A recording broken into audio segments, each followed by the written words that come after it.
दोस्तों जलाल चांडे जे दौर में जलाल चांडे जे मुक़ाबले में तो को फ़नकार न हुयो, लेकिन जलाल चांडे जा जेके जोड़ जा फ़नकार हुआ, जलाल चांडे सां जेके दोस्त फ़नकार हुआ ऐं हमदर्द फ़नकार हुआ, उन्हनि जी ज़िंदगीअ जे बारे में ॻाल्हि कंदासीं। उन्हनि मां हिकिड़ो फ़नकार अलादाद ज़रदारी बि हुयो, जेको नवाबशाह ज़िले जो हिकु बहितरीनु फ़नकार हुयो उन टाइम में। ऐं हिननि ॿिन्हिनि जो ॻोठ बि गॾु हूंदा हुआ।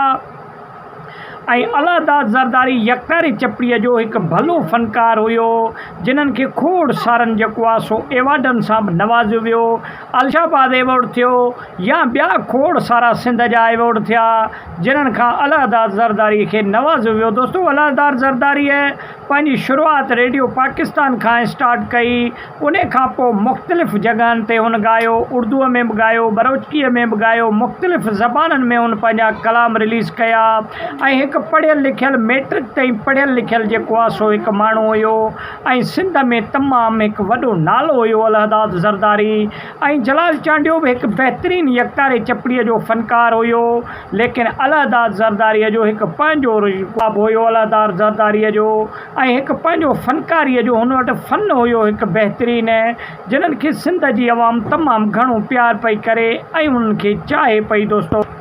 दोस्तों अलादाद ज़रदारी पंहिंजी शुरूआति रेडियो पाकिस्तान खां कई ऐं उन टाइम में दरगाहनि ते जेके मेला लॻंदा हुआ, यकतारे चपड़ीअ जा जेके फ़नकार हूंदा हुआ, उते वञी दरगाहनि ते जेको आहे सो ॻाए करे पंहिंजो हिसो वठंदा हुआ ऐं उते ई उन्हनि खे वंड पाणी बि मिली वेंदो हुयो ऐं उन खां अलावा उन्हनि खे दाद रसी बि थी वेंदी हुई। दोस्तों अॻियां जेके फ़नकार हुआ उहे तमामु घणो पैसे जी लालच में न भॼंदा हुआ, उहे पंहिंजी इज़त खे ॾिसंदा हुआ ऐं ॾिसंदा हुआ त असां मक़बूल सिंध में कहिड़े तरीक़े सां थियूं।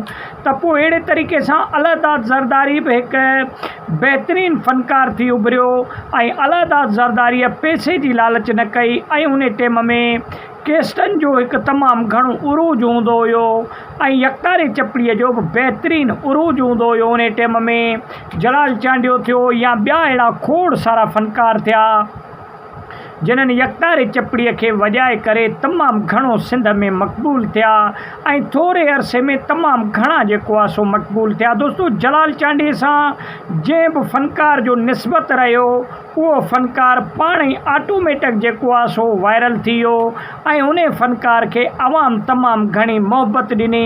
जलाल चांडियो सिंध जो हिकु सितारो हुयो ऐं जलाल चांडियो सिंध जो हिकु अनमोल हीरो हुयो, जिन्हनि खे अवाम तमामु घणो चाहियो। दोस्तों फ़नकार त ॿिया बि खोड़ हुया सिंध में, लेकिन जलाल चांडे जो कुदरती हिकु वक़्तु हुयो, सितारो हुयो, जेको तमामु घणो सिंध में मक़बूल थींदो हुयो ऐं तमामु घणो सिंध वासी उन खे प्यार कंदा हुया। त वॾी महिरबानी।